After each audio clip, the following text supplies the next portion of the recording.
together, please, for David Melvin.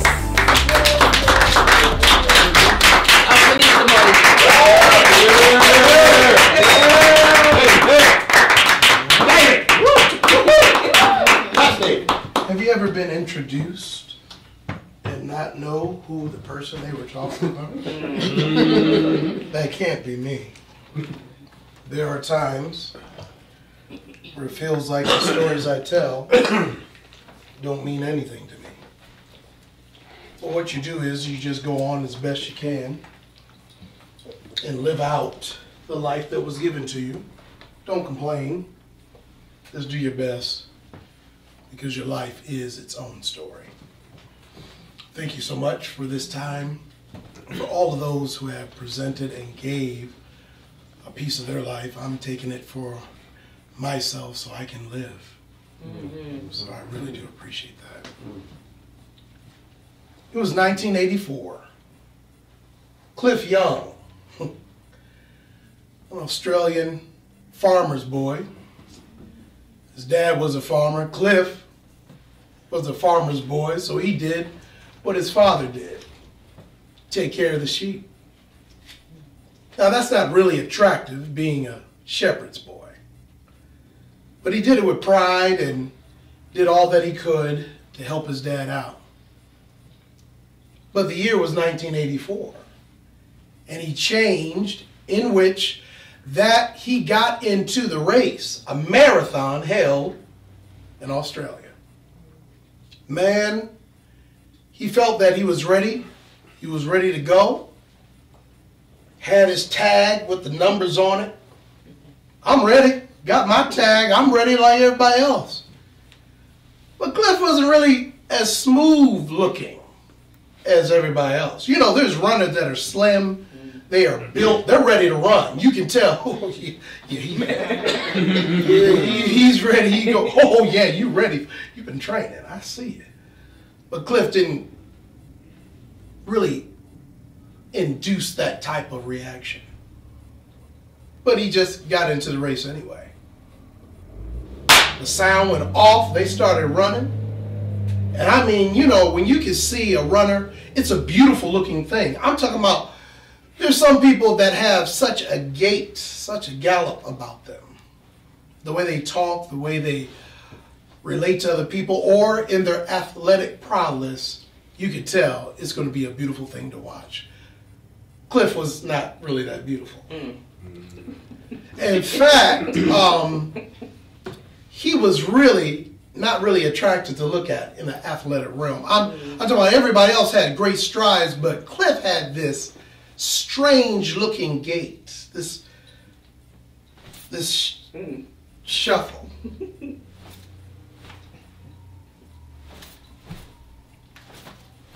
And when he thinks that he got a good rhythm, he kept doing his best to keep going. Now, people were staring just like you're doing now. People were looking like, what in the world? Just like you're doing now. But one thing about Cliff was he kept on running. This is not your average marathon. This is the ultra marathon. This is from Sydney to Melbourne. You're talking about 433 miles. You got to sleep for 6 hours and run for 18. And that's the way that you have to do it. I mean, all the runners was ready, prepared, knew this fact.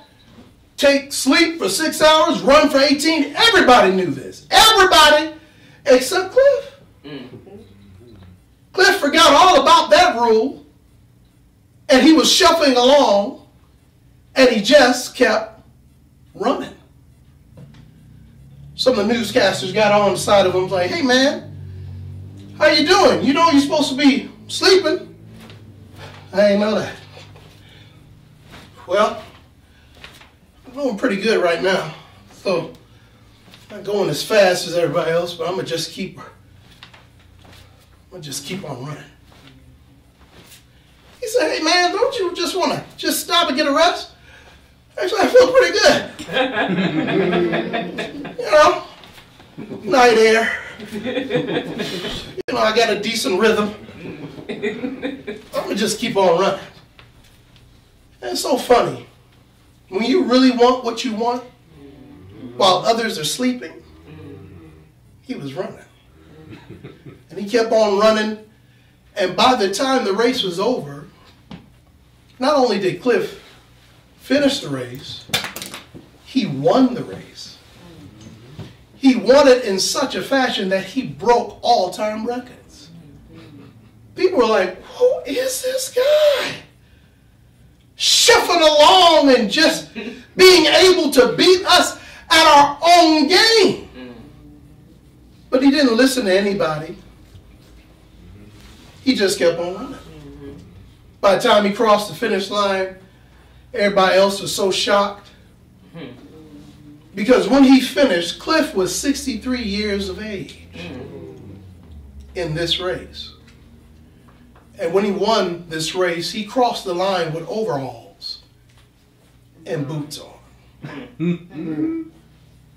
You really got to stop judging people for what they look like. You don't know how they got to run. But when you're in the race, you know what you're able to give. All I want to tell you is just keep on running. Yes. All right? Thank you.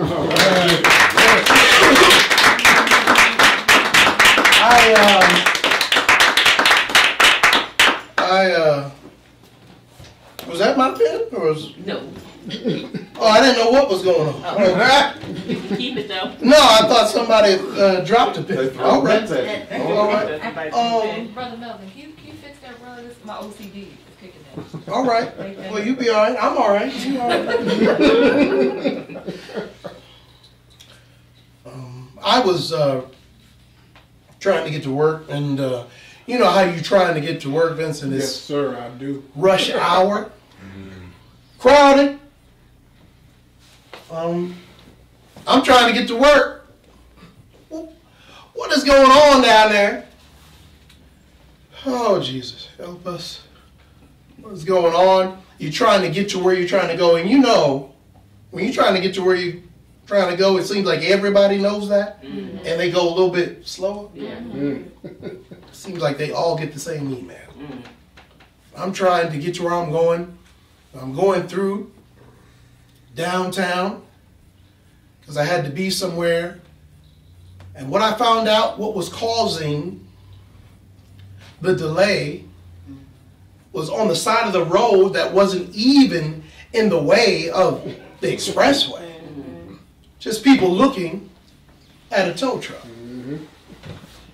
People looking at a tow truck, and it seems like as they were passing by, being slow, it seems like they were like mocking the tow truck for being on the side of the road.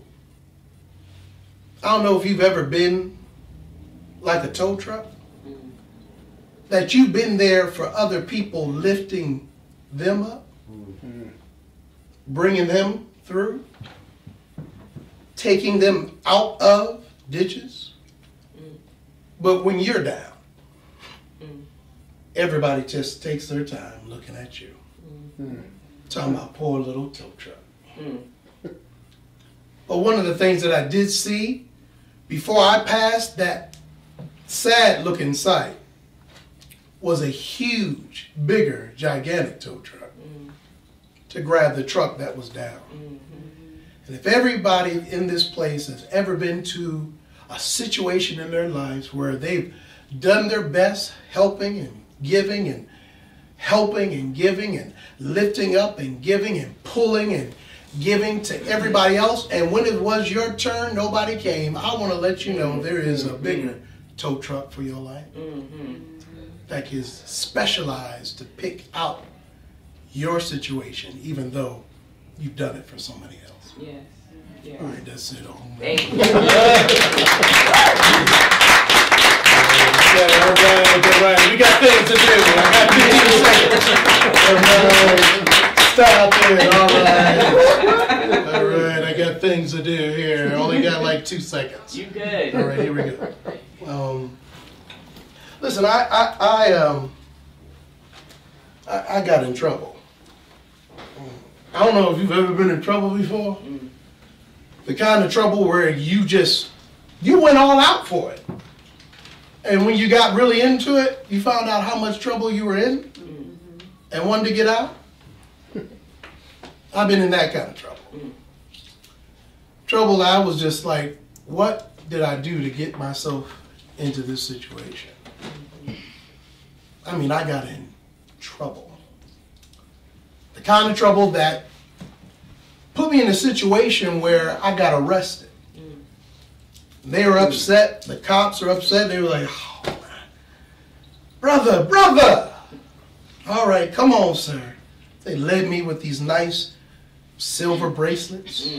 They seemed to join together in the back. Never had those kind. They led me on up to the paddy wagon. And when I was in the paddy wagon, there was another guy in there. He said, hey, man, what's going on? I said, nothing. Trying to get myself together.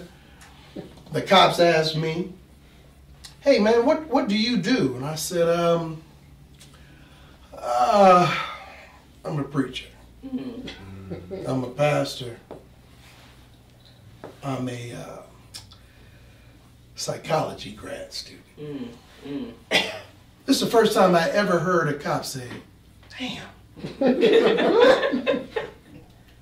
They started talking amongst each other in the front of the paddy wagon. I'm in there, and the guy was like, hey, man, what you doing here?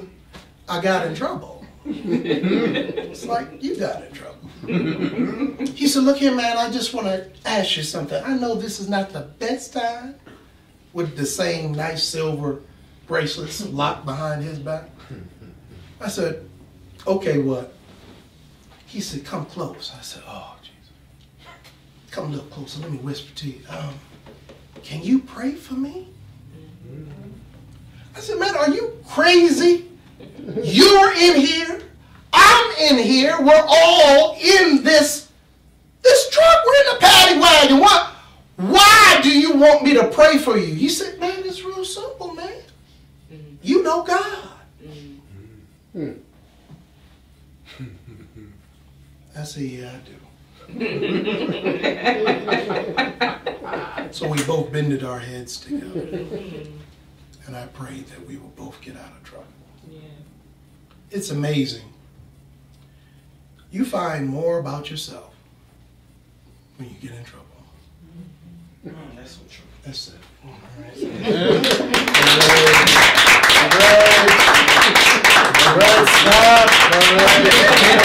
Stop it. I'm trying to. I only got 2 seconds. Stop. All right. There's a tow truck. There's trouble. There's a cliff.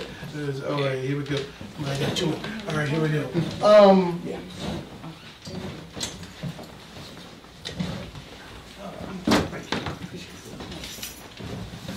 I feel so good. It feels like the Apollo. Excuse me, sorry. Excuse me. I love that stuff. There was a cop that pulled over this elderly woman. She, something was off on her tail light. I think it was just malfunctioning. It wasn't on. Her other light was on, but the other one was off. He pulled her over, asked what usually cops ask. License and registration. She said, sure, officer, no problem. Let me get this for you. You notice as she turned to get to the glove compartment, you notice that there under her registration and her insurance that there was a 9mm inside the glove compartment. Man, listen, hold on.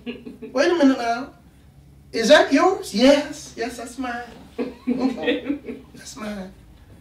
Is that registered? Yes, I got licenses and everything. I got licenses, officer. It's all mine. Don't worry about it. All right. Just pull it out slow. All right. Here you go. He knows as he was looking on the information that she just gave, he peered over the piece of paper of the insurance and looked and saw her in her purse that was right next to her left side. and it looked like a Glock that was sitting up inside a purse. I said, man, what is that? Is that your gun right there? Do you own that? Yes, that's mine. It's all mine. Yes. I have licenses and everything. It's all mine. Don't even worry about it. You have to worry about a thing. It's all mine. Okay, man. All right. Well, I just pulled you over about your light. That's all I wanted. But I'm seeing you got a lot of arsenal here. And something in his mind said, let me just ask her, does she have anything else in this car? Man, do you have anything else in this car? Yeah. I'm so glad you asked. Yeah. Up under the seat, I have a sawed-off shotgun. Oh my. Don't worry, officer. It's all mine. It's all mine.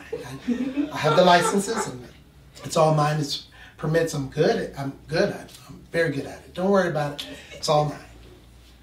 He said, okay, ma'am, this is just, okay, this is a lot going on. I'm throwing off. I just pulled you off on just some routine, situation here, and I'm seeing all these guns. He said, listen, let me ask you something.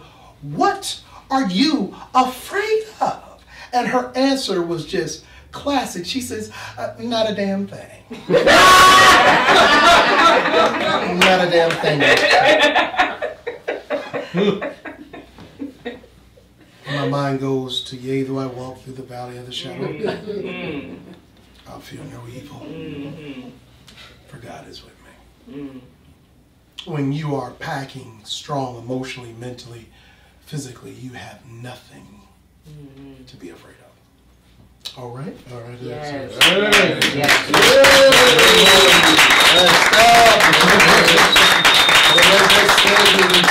One more. I'm out of here because my right legs keep shaking. All right? Thank you so much. Real quick for all of you again, my brothers and sisters who some I know very closely and others I'm just meeting. It's good to see your smiling faces this evening. Thank you so much. Thank you. Bless you. I appreciate it. Thank you so much. I said so many thank yous, I forgot what I was supposed to talk about. Let me just play that one more time. Oh, there you go. There you go. My cousin, I love her very much. She's amazing. We've been knowing each other as long as I've been born. She's been knowing that I've been around. She's been knowing me for that long. She's like another mother to me. Her name is Jackie. But I love her. And I don't know how that really pertains to the story. I just thought I threw that in there. Really nice woman.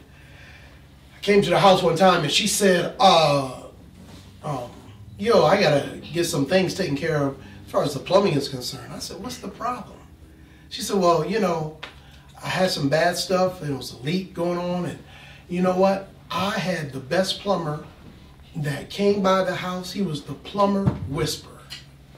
I said, Jackie, what are you talking about? There's no such thing as a plumber. I swear to you. He just listens all up on the wall and just knows where the leaks are going. He just feels it. The plumber whisperer, I said, you need to stop that smoking. Seriously. She doesn't. I just said that because who talks that way? She kept on with the conversation and she said, well, he found the leak with no problem. He told me, he said, oh, here you go, right here. It's about to come, it's bubbling, about to fall through. As he was talking, it started to bust open and started to drip. See, here it is. He said, all right, that's the problem. Let's break it down. Let's go at it. Let's patch it up. He said, yeah, well, hold on now. He said, the leak and the stain is here. But the problem was way over there. And it's amazing that a lot of us want to patch up the stain that's here, but don't want to deal with the problem that's over there. We are amazing painters, man. We camouflage a lot of stuff that's going on.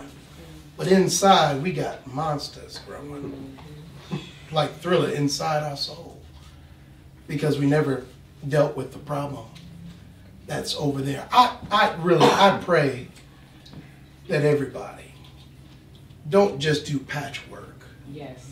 but get to the real nitty gritty of what's going on inside of you. Because when the camera is off, the lights are dim, at the end of the day, wherever you are, that's where you be.